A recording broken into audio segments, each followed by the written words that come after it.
Record.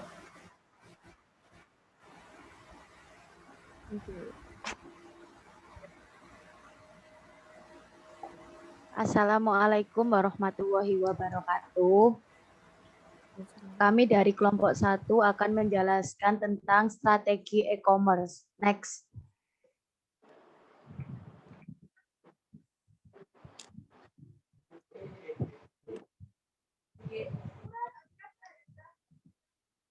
Kelompok kami beranggotakan 1.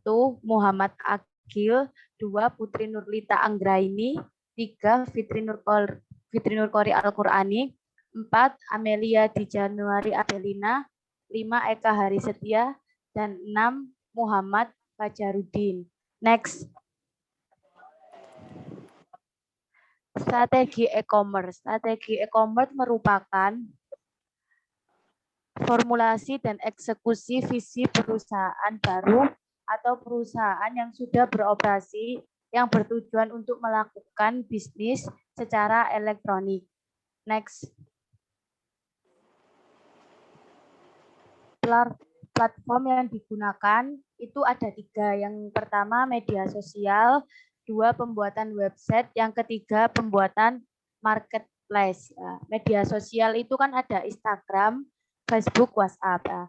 Instagram itu merupakan aplikasi berbagai foto dan video yang dapat diunduh bagi semua pengguna telepon seluler yang berbasis smartphone. Media sosial Instagram ini memiliki beberapa fitur yang tampilan. Aplikasi ini sangat memudahkan bagi UMKM atau sebuah bisnis dalam berbagi foto. Yang kedua itu Facebook. Facebook itu postmodern dalam kehidupan sehari-hari yang dapat kita lihat adalah media sosial berupa Facebook. Semakin banyak pengguna Facebook berarti semakin banyak pula orang yang mulai mengenal dunia maya melalui internetnya. Dengan adanya kegiatan penelitian ini, UMKM dapat memasarkan produknya di Facebook dengan pembaruan profil yang lebih menarik dan mengunduh foto ataupun video produk yang dapat membuat pengikut melihat dan tertarik terhadap produk, sehingga diharapkan dengan adanya media sosial berupa Facebook dapat diketahui oleh masyarakat luas dan memperbanyak penjualan dari produk ini. Yang ketiga itu WhatsApp. Seiring perkembangannya WhatsApp itu terus meningkat, menjadikan aplikasi pesan singkat ini dapat memiliki fitur ada di WhatsApp itu bisa membuat story untuk UMKM yang berjualan. Jadi mereka juga bakal tahu. Yang kedua itu pembuatan website. Pembuatan website itu platform online yang sudah dimiliki oleh UMKM. Kegiatan penelitian ini juga telah membuat website yang dapat diakses siapapun dan dimanapun berada. Website yang dibangun ini memberikan informasi lebih luas kepada masyarakat mengenai profil maupun konten-konten produk yang ada di UMKM. Yang ketiga itu pembuatan marketplace. Pembuatan marketplace ini adanya pandemi COVID ini dituntut semua masyarakat untuk diam di rumah. Dengan adanya pemasaran e-commerce melalui marketplace dalam jualan beli secara online untuk mempermudah penjual dan pembeli untuk melakukan transaksi secara online. Nah, itu kan ada Shopee. Shopee itu keuntungannya penggunaan akun Shopee adalah karena dapat diakses hanya dengan penggunaan ponsel dan sangat berorientasi sosial. Penjualan peduli tentang reputasi toko mereka dan bagaimana mengumpulkan pelanggan sehingga pembeli memiliki pengalaman belanja yang lebih baik.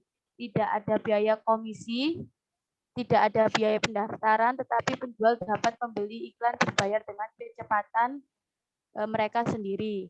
Yang kedua itu Lazada. Lazada itu kan belanja dan penjual online yang paling cepat berkembang di Asia Tenggara.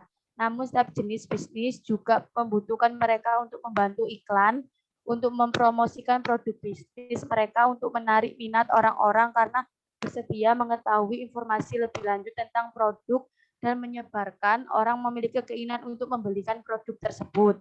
Yang ketiga itu Tokopedia. Nah, Tokopedia itu telah mendorong pemerataan ekonomi digital dengan memotivasi masyarakat Indonesia untuk mulai berjualan secara online.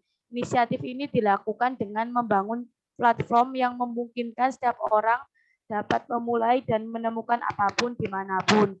Maka diharapkan dengan adanya akun Tokopedia ini, UMKM lebih dapat memaksimalkan dan memanfaatkan penjualan produk secara online. Selanjutnya akan dijelaskan oleh teman saya. Selanjutnya ada inisiasi strategi. Inisiasi strategi itu perusahaan mempersiapkan langkah-langkah awal yang dibutuhkan meninjau kembali visi dan misi organisasi, menganalisis industri, posisi perusahaan, dan posisi pasar, mempertimbangkan berbagai masalah awal atau inisiasi, menguji internal dan lingkungan perusahaan. Dalam hal ini, aspek yang ditekankan terletak pada pengujian kontribusi potensial internet dan teknologi yang ada terhadap bisnis. Hal spesifik pada fase ini yaitu analisis perusahaan dan proporsi nilai, kompetisi inti, peramalan, dan analisis kompetitor atau pesaing. Selanjutnya ada formulasi strategi. Formulasi strategi itu kegiatan pengembangan strategi untuk mengeksploitasi peluang dan pengelolaan ancaman dalam suatu lingkungan bisnis dari sudut kekuatan dan kelemahan perusahaan. Aktivitas dan hasil spesifik pada fase ini yaitu ada evaluasi peluang e-commerce secara khusus, menganalisis biaya dan manfaat, terus melakukan penilaian dan manajemen risiko, dan yang terakhir ada strategi penetapan harga. Next.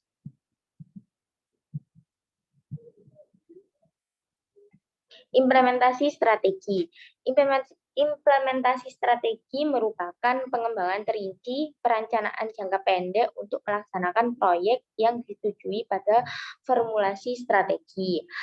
Aktivitas dan hasil spesifik pada fase ini adalah pembentukan tim web yang menginisiasi dan mengelola eksekusi rencana, pelibatan mitra bisnis, pembentukan aliansi bisnis dan koperasi virtual, proses manajemen bisnis, perekayasaan proses bisnis, pengenalan perubahan dalam organisasi, perencanaan proyek, alokasi sumber daya, dan manajemen proyek, dan yang terakhir mengembangkan program manajemen perubahan secara efektif.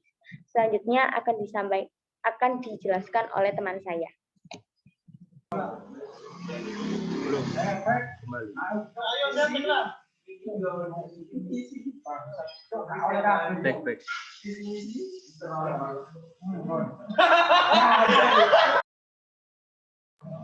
Penilaian strategi merupakan kegiatan evaluasi kemajuan bisnis e-commerce secara berkelanjutan menuju tujuan strategik perusahaan, perolehan tindakan kolerasi, dan reformasi strategi apabila diperlukan pada penilaian strategi. Pengukuran spesifik disebut dengan matriks yang menilai progres strategi. Pada perencanaan strategi, perusahaan dapat menggunakan berbagai alat dan teknik perencanaan strategis. Beberapa alat dan teknik yang dapat digunakan meliputi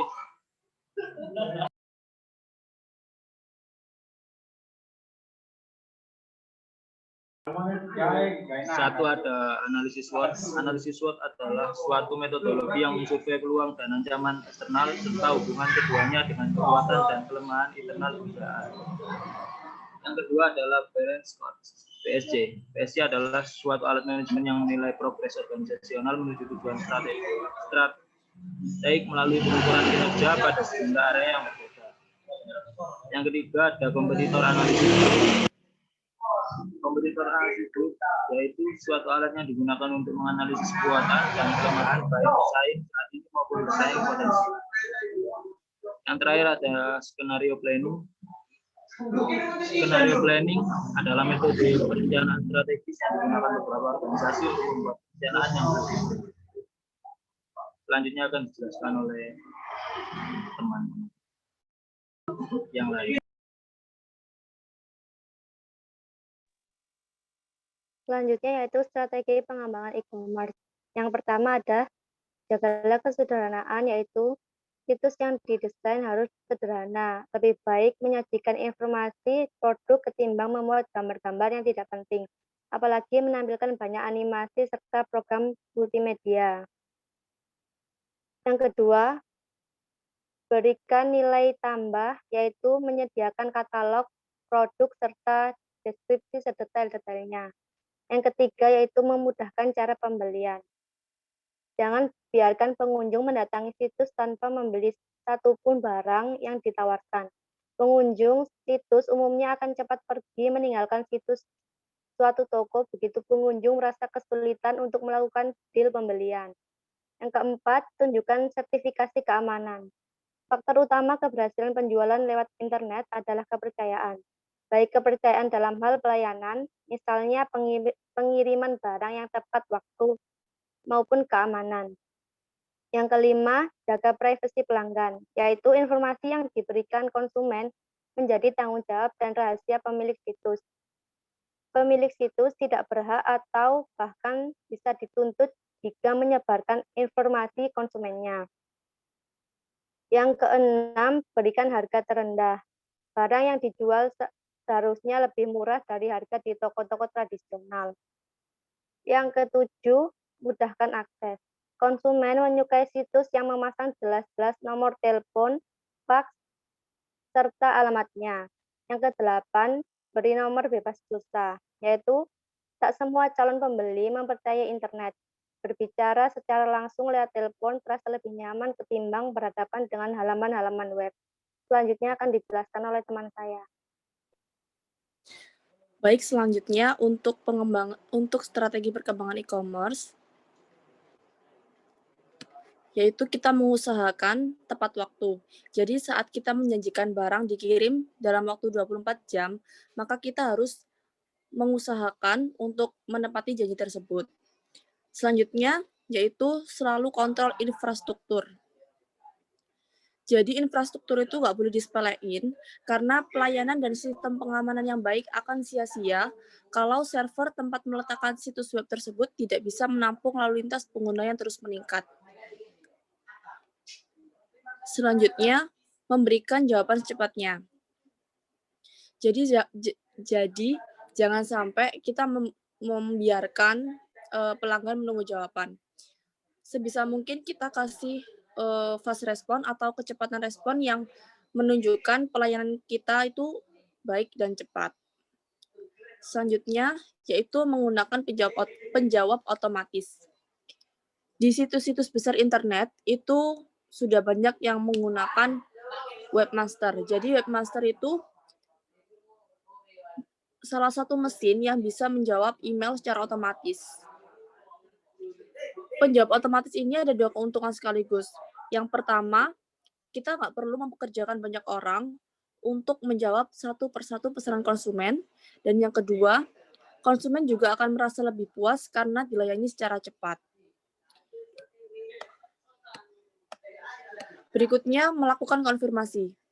Jadi sebelum mengirimkan barang yang sudah disepakati, itu kita perlu melakukan konfirmasi baik melalui email ataupun telepon.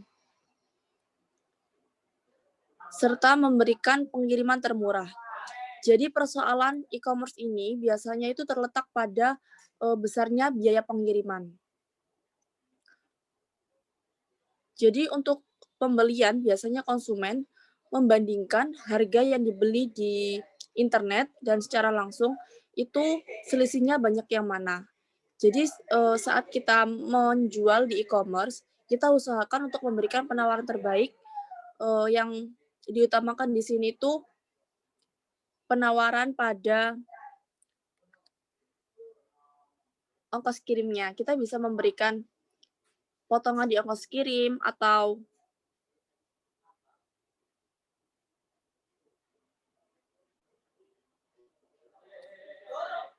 memberikan bebas ongkos kirim. Dan yang terakhir yaitu menyertakan garansi kepuasan. Yang perlu diperhatikan untuk pemilik e-commerce, para penjual juga harus mengutamakan yang namanya kepuasan konsumen. Seperti kita bisa memberikan jaminan kepuasan kepada konsumen saat kita mengirimkan barang. Jika barang tersebut datang dalam keadaan rusak, itu kita bisa memberikan ganti atau mereturn kekurangan tersebut. Selanjutnya dijelaskan teman saya. Manfaat melakukan strategi e-commerce ada 4 bagian. Manfaat yang pertama ada mendapatkan pelanggan baru. Digunakannya e-commerce memungkinkan perusahaan tersebut mendapat pelanggan baru, baik itu yang berasal dari pasar domestik maupun pasar luar negeri. Yang kedua adalah menarik konsumen untuk tetap bertahan, yaitu di industri perbankan menemukan bahwa dengan adanya layanan e-banking membuat nasabah tidak berpindah ke bank lain. Selain itu, bank juga akan mendapatkan pelanggan baru yang berasal dari bank-bank yang bertahan dengan teknologi lama. Yang ketiga, meningkatkan mutu layanan. Dengan adanya e-commerce, memungkinkan perusahaan dapat meningkatkan layanan dengan melakukan interaksi yang lebih personal, sehingga dapat memberikan informasinya sesuai dengan apa yang diinginkan oleh konsumen. Yang terakhir, ada melayani konsumen tanpa batas waktu, yaitu adanya pelanggan dapat melakukan transaksi dan memanfaatkan layanan suatu perusahaan tanpa harus terikat dengan waktu tutup ataupun buka dari suatu perusahaan.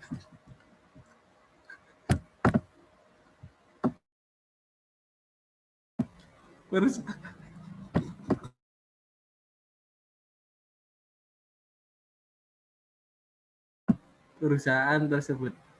Sekian presentasi.